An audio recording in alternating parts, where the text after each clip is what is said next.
حضرت امام مالک کہتے ہیں میں غریب کا بیٹا تھا. اکثر دین پڑھنے والے غریبوں کے بیٹے ہوتے ہیں. امیروں کے بچے ایف ایس سی پڑھتے ہیں, بی ایس سی پڑھتے ہیں, ٹیکنالوجی پڑھتے ہیں. غریبوں کے بچے دین پڑھتے ہیں اور پھر امیروں کو ممبریاں ملتی ہیں. غریبوں کے بچوں کو اللہ ممبر عطا فرماتا ہے, مصلی رسول اللہ دیتا ہے.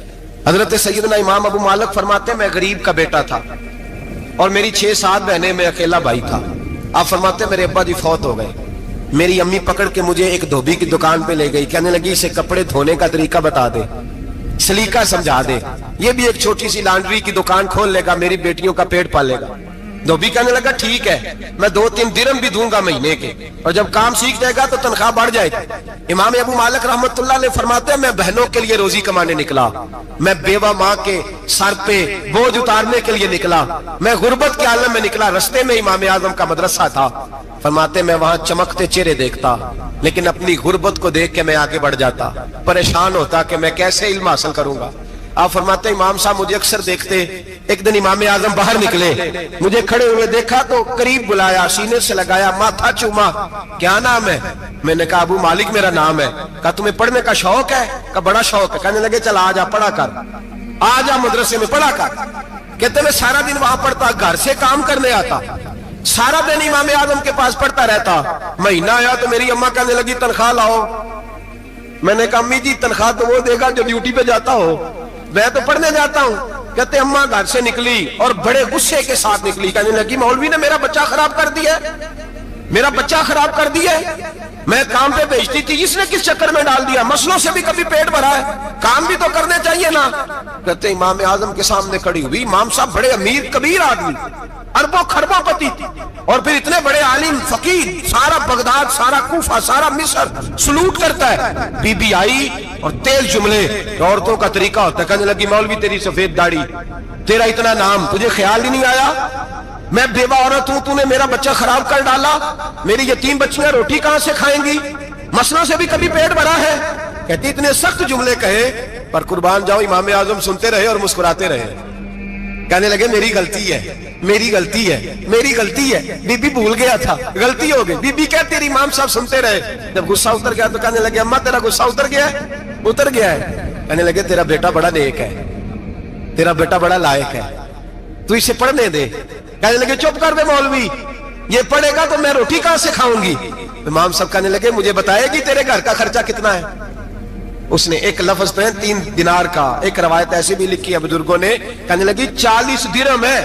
اور اماں کہتی میں نے جان بوجھ کے زیادہ بتائے, حالانکہ میں کناب کا خرچہ کرتی تھی, لیکن جب کھلا ڈلا کرے تو وہ والا خرچہ بتایا. میں نے کہا 40 درہم خرچہ ہے, تو دے گا؟ تو کہتے امام اعظم کہنے لگے اماں تجھے لینے نہیں آنا پڑے گا, پہلی سے پہلے تیرے گھر میں پہنچ جایا کریں گے, یکم سے پہلے آئیں گے. او بھائیو کہاں استاد ملتے ہیں, کہاں استاد ملتے ہیں, کہاں وہ لوگ ملتے ہیں جو دعائیں مانگتے, التجائے کرتے, پیار کرتے. گزر گیا وہ دور, اب تو سوٹ لینے کا دور ہے, مٹھائیاں لینے کا دور ہے, ہاتھ ڈلوانے کا دور آیا ہے. اب کون پوچھتا ہے؟ اب تو پوچھتے ہیں تو میرے لیے کیا لایا ہے. حضرت سیدنا امام اعظم ابو حنیفہ رحمت اللہ علیہ 1 دن نہیں, 2 دن نہیں, 4 دن نہیں, 5 مہینے نہیں, 20 سال تک, کہنا آسان, بولنا آسان, سننا آسان, 20 سال تک امام ابو مالک کے گھر میں خرچہ دیتے رہے, وہ پڑھتے رہے. اماں کہنے لگی تو میرے بیٹے کو لگا تو لیا ہے, تو پڑھ کے بنے گا کیا؟ حضرت امام اعظم فرمانے لگے بادشاہوں کے تخت پر بیٹھ کر بادشاہوں کے ساتھ کھانے کھایا کرے گا, ان کے ساتھ بیٹھ کے حلوہ کھائے گا, وقت آئے گا وہ دیکھے گی. کہتے ہیں میرے امام انتقال کر گئے, وقت بیت گیا. ہارون رشید نے مجھے بلایا بغداد میں اور کہا میں آپ کو چیف جسٹس بنانے لگا ہوں. کہتے ہیں میں خوشی سے سجدے کرنے لگا, میں چیف جسٹس بنا. میں نے اپنی اماں کو خط لکھا کہ اماں بغداد آ جا, تیرے بیٹے کو اللہ نے بڑی شان عطا کر دی ہے. فرماتے ہیں ہارون رشید کی بیوی بڑی اولیاء کی, علماء کی بڑی فرما بردار تھی, محبت کرنے والی تھی. اس نے حلوہ بنا کے بھیجا, کھانا بنا کے بھیجا. ہارون رشید تخت پہ بیٹھ کے کھانے لگا تو کہنے لگا امام صاحب آپ بھی یہیں آ جائیں میرے ساتھ. کہتے ایک کونے میں وہ بیٹھ گیا, ایک میں بیٹھ گیا, بیچ میں کھانا رکھ لیا. اتنی دیر میں میری اماں بھی پہنچ گئی. 2 لقمے کھائے تھے کہ اماں آ گئی. جب اماں نے مجھے تخت پہ بیٹھے دیکھا, ایک یتیم, ایک لاوارث, ایک بن باپ کا بچہ, وہ کل تک جو بہنوں کے لیے 4 دینار نہیں لا سکتا تھا, تخت پہ بیٹھ کے جب روٹی کھاتے دیکھا تو اماں تڑپ گئی, روئی, چیخیں ماری. میں نے کہا اماں کیا ہوا؟ کہنے لگی بیٹا مجھے تیرا استاد یاد آ گیا ہے، اس نے کئی سال پہلے کہا تھا اسے دین کا علم پڑھنے دے، اسے فقیہ بننے دے، یہ بہت آگے جائے گا۔ دیکھ آج اللہ نے تجھے کتنی شان عطا کی ہے۔ کہا بیٹا یہ کمال تیرا نہیں، یہ امام اعظم ابو حنیفہ کا کمال ہے، یہ ان کا کمال ہے جنہوں نے تمہیں یہاں تک پہنچایا۔ میرے بھائی اپنی پوری زندگی حضرت امام اعظم ابو حنیفہ نے۔ آج تو اساتذہ کرام، اساتذہ مجھ سے ایک ٹیچر کہنے لگے حضرت جی دل نہیں لگتا، بے سکونی سی ہے، کچھ بتلائیں۔ تو میں نے کہا کلاس میں کوئی یتیم بچہ ڈھونڈ لیں، کوئی لاوارث بچہ ڈھونڈیں، اس کی وردی اپنے ذمہ لے لیں، کتابیں اپنے ذمہ لے لیں، اس کا خرچہ اپنے ذمہ لے لیں، روز جیب میں ٹافیاں ڈال کے جایا کرے کہ غریب کو دینی ہے۔ پر میں 2 مہینے یہ والا وظیفہ بھی پڑھ کے دیکھیں، اللہ آپ کو سکون عطا کرے گا۔ یہ بھی کہنے لگے بڑی ٹھنڈک ہوئی ہے، بڑا سکون ملا ہے، بڑی تابعداری۔ میں نے کہا آپ لفظوں سے سکون چاہتے ہیں، وہ لوگ خدمت کر کے سکون لیتے تھے۔ کوفے کا ایک امیر آدمی تھا، پھر غریب ہو گیا۔ غریب، غربت بڑی پریشانی ہے، بڑی پریشانی، بڑی آزمائش۔ غریب بیوقوف اس لیے ہوتا ہے کہ اس کی جیب میں پیسے نہیں ہوتے، غریب مجبور اس لیے ہوتا ہے کہ اس کے پاس ہوتا کچھ نہیں نا، تو ساری آزمائشیں کٹھی آ جاتی۔ غریب آدمی تھا، محنت مزدوری کرتا لیکن پوری نہ ہوتی۔ وہ کہتا ایک دن گلی میں ککڑی بیچنے والا آیا، تو میری ایک بیٹی تھی چھوٹی سی، باقی بچے بڑے تھے، چھوٹی ضد کرنے لگی، کہنے لگی ککڑی کھانی ہے، ککڑی۔ کہتے میں پریشان ہو گیا، دل ٹوٹ گیا، بیٹی نے سوال کیا ہے۔ فرماتے میں نے سوچا کس کے پاس جاؤں، کسی اور کے پاس مجھے سمجھ نہ آیا، میں سیدھا امام اعظم کے پاس چلا گیا۔ یہ شخص ہے جو مجھے دے گا بھی اور میرا پردہ بھی رکھے گا، مجھے دے گا بھی اور میرا، بولیے، میرا یہ پردہ بھی رکھے گا، یہ رسوا نہیں کرے گا، یہ فوٹو نہیں کھچائے گا، یہ فوٹو کھچا کے پہلے دن فیس بک پہ نہیں لگائے گا کہ میں غریبوں میں تھیلے بانٹ رہا ہوں، یہ اسی وقت اخبار والوں کو نہیں بلائے گا ایک تھیلا اور 6 اخباروں میں تصویریں، یہ اس طرح نہیں خیرات دے گا۔ حضرت امام اعظم کے پاس گیا تو فرماتے رش بہت زیادہ تھا، میں امام صاحب سے بات ہی نہ کر سکا، واپس آ گیا۔ امام صاحب نے بندہ بھیجا، فرمایا پتہ کر یہ بندہ کسی ضرورت کے لیے آیا تھا، رش کی وجہ سے بات نہیں کر پایا۔ کہتے واپس میرے پیچھے بندہ بھیجا، وہ میرے گھر تک آیا، گھر آ کے اس کو حالات کا پتہ چل گیا، واپس گیا۔ کہتے ہیں 3 تھیلیاں اشرفیوں کی بھر کے امام اعظم لائے اور خود آئے اور رات کے اندھیرے میں آئے اور مجھے تھیلیاں دے کے نا تو میرے آگے ہاتھ باندھ دیے۔ میں نے کہا حضور ہاتھ کیوں باندھتے ہیں؟ آپ فرمانے لگے یار دکھ اس بات کا ہے کہ تو میرا پڑوسی تھا اور تیری غربت کا مجھے پتہ ہی نہیں چلا، تو میرے علاقے کا تھا اور میں نے سوچا ہی نہیں، میرا اپنا تھا مجھے خیال ہی نہیں آیا۔ فرمایا معاف کر دے، میری شکایت نہ کرنا کہ یہ میری طرف توجہ نہیں کرتا۔ علم بھی تھا، عمل کا نور بھی تھا، تقوی کا حسن بھی تھا، غریب کی مدد کا جذبہ بھی تھا۔ آج لوگوں پر مال کا فتنہ سوار ہوتا ہے، سب پر نہیں لیکن زیادہ لوگوں پر۔ جیسے جیسے مال آتا جاتا ہے ویسے ویسے عقل بھی آتی جاتی ہے، ویسے ویسے سیانے بھی ہوتے جاتے ہیں۔ کہتے ہیں وہ بھی کمائے وہ بھی کرے، میں تو ٹیکنیکلی بڑا ہوں، میں عقل مندی، میں بڑی نہ بہن کی فکر رہتی ہے، نہ بھانجوں کی فکر رہتی ہے، نہ رشتہ دار کی فکر رہتی ہے، نہ دائیں بائیں کچھ دیکھتے ہیں۔ لوگ جیسے جیسے پاورفل ہوتے جاتے ہیں، ہٹتے جاتے ہیں، کٹتے جاتے ہیں، امیروں سے گرانے لگتے جاتے ہیں، آگے کی طرف دیکھتے جاتے ہیں۔ امام اعظم ابو حنیفہ رحمۃ اللہ علیہ نے ساری زندگی پیار کیا، محبت بانٹی، علم، فقاہت، تقوی، روشنی۔ آج لوگوں کو علم ہوتا ہے پر علم کا نور نہیں ہوتا، ہمیں بہت ساری باتوں کا پتہ ہوتا ہے پر وہ باتیں ہمارے لفظوں میں ہوتی ہیں، ہم اس کے حسن سے آگاہ۔ اور اگر میں یہ کہہ دوں کہ ہمیں ان باتوں پر یقین کامل نہیں ہوتا، کہہ رہے ہوتے ہیں، ہم سمجھتے ہیں، بڑی باتیں کرتے ہیں، لیکن ان باتوں کے پیچھے جو عمل کا جذبہ ہے وہ پھیکا ہوتا ہے۔ امام اعظم ابو حنیفہ رحمۃ اللہ تعالی علیہ جتنے بڑے عالم تھے اتنا ہی بڑا خوف تھا اللہ کا دل، اتنا ہی بڑا خوف تھا۔ ایک آدمی کہتا ہے میں نے امام صاحب سے مسئلہ پوچھنا تھا، میں نے عشاء کی نماز امام صاحب کے پیچھے پڑھی، کتنی لوگ باتیں سنتے ہیں، اس کا اثر کتنا لیتے ہیں، لیکن امام صاحب رحمۃ اللہ علیہ کا طریقہ کیا تھا؟ کہتے میں نے امام صاحب کے ساتھ نماز پڑھی مسجد میں، تو قاری صاحب نے قرآن پڑھا، اذا زلزلت الارض زلزالها واخرجت الارض اثقالها، فرماتے ہیں آخری 2 آیتیں پڑھی، فمن يعمل مثقال ذرة خيرا يره ومن يعمل مثقال ذرة شرا يره۔ اللہ فرماتے ہیں میں قیامت کے دن تیرے ذرے ذرے کا حساب کروں گا، ذرہ برابر نیکی ہوئی تو تیرے سامنے آئی، ذرہ برابر گناہ ہوا تو تیرے کس کے برابر؟ جی وہ کتنا ہوتا ہے؟ ریت کا 1 ذرہ، اس کے برابر بھی گناہ ہوا تو تیرے سامنے، یہ اللہ کہہ دیا ہے، تو ایسا انشاءاللہ ہو کے رہے گا۔ اللہ ایک دفعہ دکھائے گا، دعا فرمائے اللہ ہمیں معافی عطا فرمائے، اللہ ہم سے درگزر فرمائے، اللہ ہمیں بخشے ہوئوں میں شامل فرمائے۔ یہ آیت امام صاحب نے سنی تو کہتے ہیں میں نمازی سارے چلے گئے تو امام صاحب بیٹھے اور یوں نہ اپنی داڑھی پکڑ لی, چراغ ٹمٹما رہا, کہتے ہیں داڑھی پکڑ لی اور امام صاحب بیٹھے. میں نے کہا کہ کسی محویت کے عالم میں ہے, سوچ میں, چلے میں تھوڑی دیر میں آتا ہوں. کہتے ہیں میں 2 گھنٹے کے بعد آیا تو امام صاحب ایسے بیٹھے ہیں داڑھی پکڑی ہوئی. میں نے کہا ٹھہر کے آتا ہوں. میں پھر 1-1.5 گھنٹے کے بعد گیا تو ویسے بیٹھے. کہتے ہیں تہجد کا وقت ہو گیا, میں مسجد میں گیا تو چراغ ٹمٹمانے لگا, ختم ہونے کے قریب آ گیا. امام صاحب بیٹھے ہیں. اب میں نے دیکھا کہ آنکھیں آنسوؤں سے بھری ہوئی ہیں اور اپنی داڑھی پکڑ کے کھینچ رہے ہیں اور کہتے ہیں یا اللہ تو اگر ذرے ذرے کا حساب لے گا تو ابو حنیفہ تو الجھ جائے گا. اے اللہ تو ذرے ذرے کے بارے میں پوچھے گا تو میں تو نہیں جواب دے سکتا. خدا بندہ اس طرح کر, میرے ان سفید بالوں پہ رحم کھا. اے اللہ میرے بڑھاپے پہ مہربانی فرما, مجھ سے نہ ذرے ذرے کا پوچھنا, میں بڑا کمزور ہوں, میں نہیں جواب دے سکتا. مولا مجھ سے درگزر والا معاملہ کر. کہتے تڑپ رہے امام صاحب. فجر کی اذان ہوئی تو امام صاحب نے دائیں بائیں دیکھا, میں پیچھے کھڑا تھا. میں نے کہا حضور ساری رات ہی گزر گئی, آپ ایک آیت سن کے پریشان رہے اور میں روزانہ 20 تقریریں سنتا ہوں, درجنوں حدیثیں سنتا ہوں, مجھے تو اثر نہیں ہوتا. آپ فرمانے لگے مجھے تیرے معاملے کا نہیں پتا, لیکن مجھے اگر تو نے دیکھ لیا ہے تو کسی کے ساتھ ذکر نہ کرنا مجھے. اور فرمانے لگے پھر تو نیک آدمی ہوگا, تجھے نہیں خیال آتا. تو میں تو جانتا ہوں من آنم کے من دانم, پتہ سارا ہے سردار دو کی دیا نا, میں تو جانتا ہوں نا, مجھے خبر ہے, لہٰذا میں نہیں حساب دے سکتا, تیرا نہیں مجھے پتا. جتنا میرے بھائی علم زیادہ اتنا خوف بھی. حضرت عبداللہ ابن مسعود فرماتے ہیں زیادہ باتیں کرنے والا عالم نہیں ہوتا, اللہ سے زیادہ ڈر جانے والا عالم ہوتا ہے. جو آدمی لمبی چوڑی گفتگو کرے وہ فقیہ نہیں, وہ اللہ سے ڈرنے والا نہیں, بلکہ جس کو وہ بات کرے تو تھوڑی کرے, ڈر کے کرے, خوف کے ساتھ کرے. اللہ کی خشیت جس کے دل میں ہو وہ بڑا عالم ہوتا ہے. حضرت امام اعظم ابو حنیفہ رحمت اللہ علیہ مالدار تھے اور اپنے مال میں سے حصے نکالتے تھے. امام صاحب فرمایا کرتے تھے میں نے چند 1000 درہم رکھ دیے. حضور کس لیے؟ فرمایا لوگوں کو قرضہ دینے کے لیے. نبی پاک صلی اللہ علیہ وسلم نے فرمایا قرضہ لینے والے کو منع کیا ہے, فرمایا قرضہ ایک قید ہے, بغیر مجبوری کے نہ لینا. اب لینے والے بھی احتیاط نہیں کرتے, فٹافٹ قرضے کے پیچھے بھاگتے. بڑی مجبوری ہو تو قرضہ لیں, فرمایا مقروض قیدی ہوتا ہے, قرضہ لینے سے بچو. اور دینے والے کو کیا کہا؟ فرمایا اگر سامنے والا تنگ دست ہو نا, تنگ دست, تو اسے مہلت دو. جتنی تم مہلت دو گے اللہ اتنے پیسے روز صدقہ کرنے کا ثواب عطا فرمائے گا. اگر تنگ.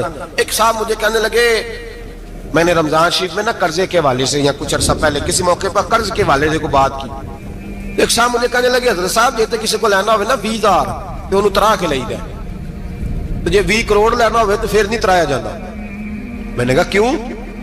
کہنے لگے 20,000 والا بندہ ماڑا ہوتا ہے نا, جڑا 20 کروڑ کھا گیا بڑی مگرمچھ ہوتا ہے, انہوں ترایا جا سکتا. وہ دے کے بندے ترلے ہی کر دے, چل بھائی کیویں دے سکنا ہے. اور جو 20,000 والا نا ماڑا بندہ کہنے تو دینے نے کہ تیرا بندوبست کریے, کہنے چوری صاحب جمعرات لے آؤ کسی طریقے. جمعرات ماڑا ہے نا.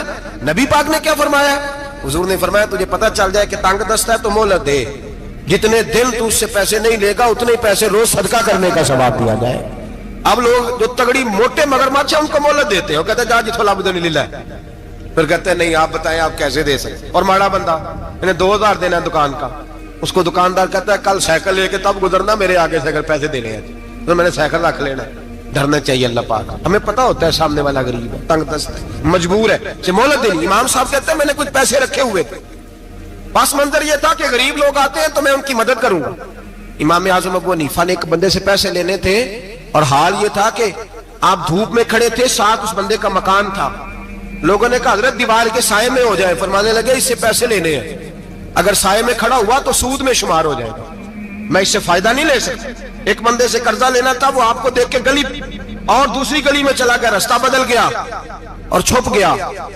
امام صاحب رونے لگے, کہنے لگے اے اللہ میں اتنا برا ہو گیا ہوں کہ تیرے بندے مجھ سے چھپنے لگے, اس کو ڈھونڈ کے لائے, کیوں چھپتا ہے؟ کہ حضور آپ کے پیسے دینے ہیں. آپ نے فرمایا جا میں نے اللہ کی رضا کے لیے معاف کیے, آج کے بعد چھپنا نہ, اس لیے میں نہیں چاہتا کہ تجھے کوفت ہو, تو میری طرف دیکھ کے چھپنے لگا ہے, میری طرف دیکھ کے.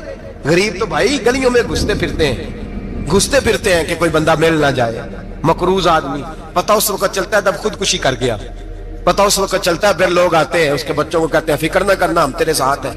اس کے ساتھ ہونا تھا, ان کا سایہ بچ جاتا. اب آئے ہو امام اعظم ابو حنیفہ رحمت اللہ تعالیٰ علیہ لوگوں کو سہولت دیتے, آسانی دیتے, پیار کرتے, محبت کرتے. ہم لوگوں کا مزاج ایسا نہیں ہے. ہمارے اخلاقیات کے اندر وہ حسن نہیں جو ہمارے بزرگ ہمیں دے کے گئے. اور پھر چھوٹی چھوٹی باتوں میں حقوق العباد کا خیال کرتے, چھوٹی چھوٹی باتوں. ہم تو گالی دے کے بھی کہتے ہیں نا چل کیا ہو گیا, گالی دی ہے نا. میں نے دیکھا ہے سائیکل والے کی ٹکر اگر پجارو والے کے ساتھ ہو جائے تو معافی سائیکل والے نے مانگنی ہے, کیونکہ وہ سائیکل پہ بیٹھا ہے نا. اس کی غلطی یہ ہے کہ وہ سائیکل پہ بیٹھا ہے, معافی سائیکل والے نے مانگنی ہے, پجارو والا نہیں مانگے.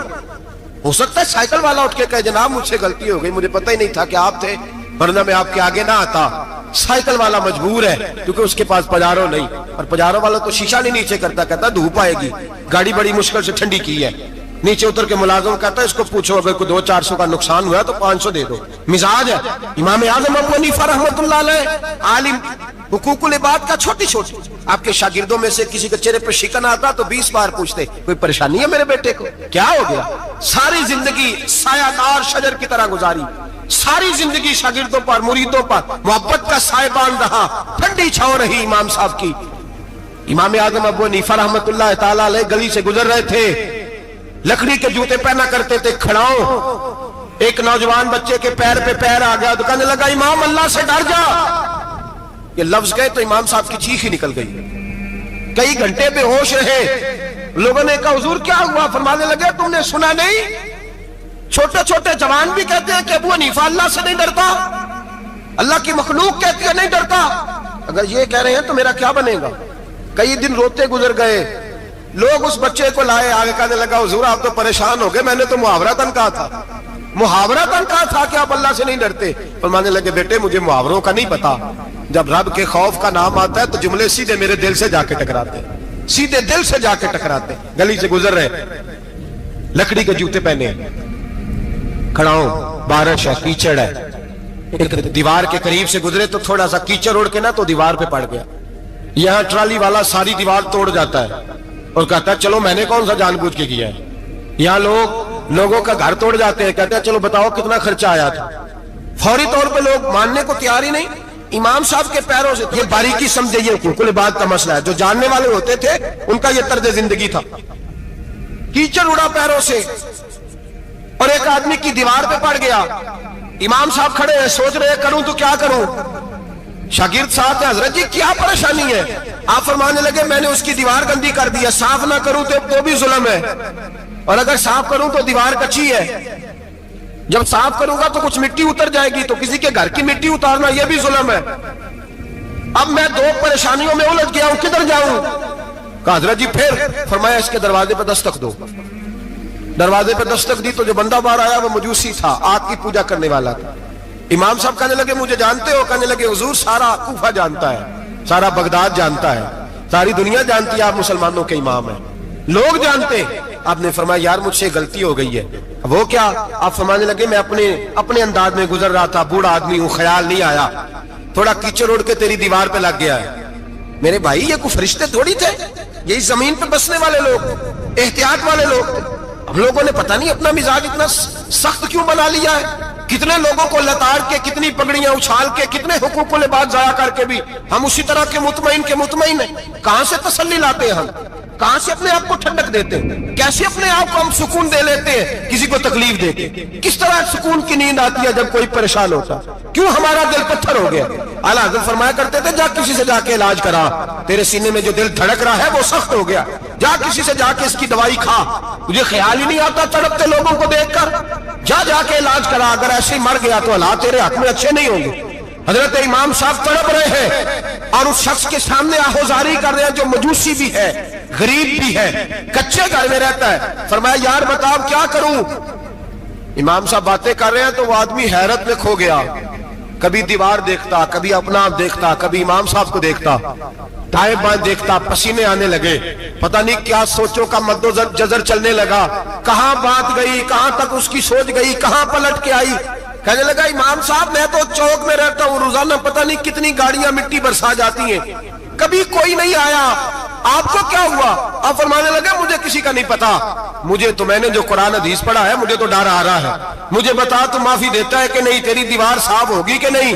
کہنے لگا حضور دیوار کو چھوڑے, پہلے کلمہ پڑھائے, میرا دل تو صاف کر دے. کہنے لگا اتنا میٹھا دین, اتنا پیارا دین, اتنا خوبصورت دین کہ غریب کی دیوار پر کیچڑ لگ جائے اور آپ کو اتنی تکلیف ہو, میں اس دین سے دور کیوں ہوں؟ یہاں روز یورپ کہتا ہے کہ مسلمان جھوٹی شادیاں کرتے ہیں، دنگا فساد کرتے ہیں، نیشنلٹی لینے کے لیے جھوٹ بولتے ہیں، جانے کس کس قسم کے لوگ پاپڑ بیلتے ہیں، کس کس طرح اپنا ایمان بیچتے ہیں، کیا انداز ہم اختیار کرتے ہیں۔ ہمارے کردار نے لوگوں کو مذہب اور دین کا باغی بنا دیا۔ ہمارے بزرگوں کا طریقہ یہ تھا کہ چھوٹی چھوٹی باتوں کا خیال کریں، چھوٹی چھوٹی باتوں کا۔ بہت بڑے عالم تھے، یہ ساری نیکیاں تو ان کی سماجی تھی، فلاحی تھی، ان کی معاشرت کی نیکیاں تھی، دنیا داری، لیکن جو ان کا باقی کا معاملہ تھا، 4 لوگ ایسے ہیں جو ہمیشہ قرآن پاک ایک رات میں پڑھا کرتے تھے۔ ان میں پہلا نام حضرت عثمان غنی کا ہے، پورا قرآن پاک، دوسرا مولا علی شیر خدا کا ہے، تیسرا حضرت سعید بن جبیر کا ہے، چوتھے امام اعظم ابو حنیفہ ہیں جو ایک رات میں پورا قرآن پاک پڑھ دیا کرتے ہیں۔ جس جگہ امام اعظم کی قبر بنی ہوئی ہے نا، اعظمیہ ایک محلہ ہے بغداد کا، اس کا نام ہی اعظمیہ، امام صاحب کے نام ہے، جہاں قبر بنی ہوئی ہے، وہاں بیٹھ کے امام اعظم ابو حنیفہ نے 60 مرتبہ قرآن پاک ختم کیا، خود پڑھا، خود فرمایا یہاں میں نے دفن ہونا، اس جگہ 60 قرآن پاک پڑھے۔ رمضان کا مہینہ آتا تھا تو امام صاحب ایک قرآن پاک دن میں پڑھتے تھے، ایک رات کو پڑھا کرتے تھے، ایک قرآن پاک سنایا کرتے تھے۔ امام صاحب رحمت اللہ علیہ ساری رات نفل پڑھتے۔ لوگ کہتے ہیں کہ امام صاحب کی رات نماز کے لیے کھڑے ہوتے تو ایک رکعت میں 15 سپارے پڑھتے، تو لوگ کہتے تھے یہ ابو حنیفہ نہیں، یہ تو کسی نے پلر کھڑا کر دیا، یہ تو کوئی ستون ہے، رکوع ہی نہیں کرتا، پورے 15 سپارے۔ یہاں تو ابھی تراویح آئیں گی، لوگ پہلے سے کہنے لگ گئے بڑی گرمیوں کے روزے، بڑی گرمیوں کے روزے، اور آ تو لینے دے بھائی، پہنچ تو لینے دے رمضان شریف کو، اللہ بڑا مہربان ہے، ہر چیز کو بدلنے پہ قادر ہے۔ پہلے سے لوگ تیاری کر رہے ہیں، مسجدیں ڈھونڈیں گے جائے اسی اچھا ہو، قرآن جلدی پڑھا جائے، ڈھونڈ کے۔ امام صاحب رحمت اللہ تعالیٰ علیہ، اور میں اکثر کہا کرتا ہوں، میں کہتا ہوں تو تراویح میں کھڑا نہیں ہوتا، پاسپورٹ کے دفتر کھڑا ہو جاتا ہے 2 گھنٹے، شناختی کارڈ کے دفتر تو 3 گھنٹے کھڑا ہو لیتا ہے۔ یہ تیرا ظلم ہے اپنی ذات کے ساتھ کہ تجھے قرآن کے لیے کھڑا نہیں ہوا جاتا، دنیا داری کے لیے کھڑا، وہ پروجیکٹر کرانے جائے تو چاہے تجھے 4 گھنٹے لائن میں کھڑا ہونا پڑے، وہاں تو کھڑا ہو لیتا ہے۔ اللہ سے ڈر، اپنی تھوڑی سی دنیا داری کے لیے سارا کچھ کر لیتا ہے۔ حضرت امام صاحب رحمت اللہ تعالیٰ علیہ تقوی اور طہارت کے پہاڑ 55 حج کیے امام اعظم نے، کتنے؟ 55 حج فرمائے۔ حج ایک مشقت والا کام ہے، جدوجہد والا کام ہے، جوان بھی تھک جاتے ہیں، کہتے ہیں بڑا مشکل ہے جی، اور یہ جتنا مرضی آسان ہو گیا قیامت تک اس نے مشکل ہی رہنا ہے، اس لیے کہ یہ ایک مجاہدہ ہے۔ 55 حج کیے، آخری حج پہ گئے تو کعبے کے مجاور کو کہنے لگے ذرا کھول نہیں دیتے کعبے کا دروازہ، میرا اندر جانے کو دل کرتا ہے۔ اس نے دروازہ کھولا، اندر گئے تو کہنے لگے خدایا، 2 جملے کہے، کہنے لگے اے اللہ جتنا تو نے مال دیا تھا میں اتنا شکر نہیں ادا کر سکا، اور جتنا تو نے علم دیا تھا میں اتنا عمل نہیں کر سکا، اب بوڑھا ہو گیا ہوں، مہربانی کرنا مجھ سے درگزر والا معاملہ کر، اور اے اللہ اگر تو مجھے بتا دے کہ تو راضی یا ناراض ہے تو میں ذرا سکون سے مر جاؤں۔ کہتے ہیں کعبے کی دیواروں سے آواز آنے لگی، ابو حنیفہ تیرا رب تجھ سے بڑا راضی ہے۔ داتا گنج بخش علی اجمیری جیسا بابا 1000 سال پہلے لکھ کے گئے کشف الماجوب میں، داتا صاحب نے لکھا ہے 1000 سال پہلے کشف الماجوب میں، داتا صاحب فرماتے ہیں میں حضرت بلال کی قبر پہ حاضری دینے گیا، یعنی 1000 سال پہلے کے مسلمان بھی قبروں پہ مزاروں پہ جایا کرتے تھے۔ داتا صاحب لکھتے ہیں، کہتے ہیں ملک شام میں حضرت بلال حبشی کی قبر پہ حاضری دینے گیا، میں قبر پہ حاضری دے کے تو ساتھ لیٹ گیا، میری آنکھ لگ گئی، مجھے خواب میں نبی پاک کا دیدار نصیب ہوا، گویا حاضری حضرت بلال کی، اور برکت یہ کہ وہاں مجھے مصطفیٰ کا دیدار نصیب ہو رہا ہے۔ فرماتے ہیں نبی پاک میری خواب میں آئے، حضور نے ایک بوڑھے بابے کے گلے میں ہاتھ ڈالا ہوا ہے اور اپنے ساتھ ساتھ چلا رہے ہیں۔ میں نے عرض کی یا رسول اللہ یہ کون ہے؟ تو نبی پاک نے فرمایا یہ تیرا امام اعظم ابو حنیفہ ہے۔ فرماتے ہیں مجھے سمجھ آ گئی کہ امام اعظم بھٹک اس لیے نہیں سکتے کہ انہیں رسول پاک نے سارا عطا فرمایا ہے، وہ بھٹک اس لیے نہیں سکتے کہ نبی پاک نے انہیں سارا دیا۔ داتا گنج بخش علی اجمیری رحمت اللہ تعالی علیہ فرماتے ہیں کہ امام صاحب رحمت اللہ تعالی علیہ بہت بڑی شخصیت۔ امام اعظم کا پیغام کیا ہے؟ انہوں نے فقہ بنائی، دین پھیلایا، جتنی بھی میں نے باتیں سنائی سارا پیغام، ایک پیغام ہے امام صاحب۔ امام صاحب رحمت اللہ تعالی علیہ فرماتے ہیں کہ دین پر عمل کرنے والوں کو بھی کسی اچھی صحبت کی ضرورت ہوتی ہے، عمل کرنے والے کو۔ آپ فرماتے ہیں کئی دفعہ عمل کرنے والے کا عمل بھی ٹوٹ جاتا ہے، استقامت نہیں رہتی۔ فرماتے ہیں اچھی صحبتیں تلاش کرو، ان کے پاس بیٹھا کرو، ورنہ ہو سکتا ہے جو عمل تم کر رہے ہو اس میں کمی آ جائے۔ جتنا نیک لوگوں سے رابطہ زیادہ رہتا ہے انسان کا دین پر عمل زیادہ رہتا ہے، جتنا نیک لوگوں سے پیچھے ہٹتا ہے اتنا دین سے۔ آپ فرمایا کرتے تھے اگر 2 سال نہ ہوتے جو میں نے امام جعفر صادق کی صحبت میں گزارے، ابو حنیفہ ہلاک ہو جاتا۔ اپنے آپ کو رب کریم کے بندوں کے ساتھ لگا کے رکھیں، جوڑ کے رکھیں، اگر ہمارا رب کریم کے بندوں سے رشتہ رہے گا تو قرآن و سنت سے رشتہ رہے گا.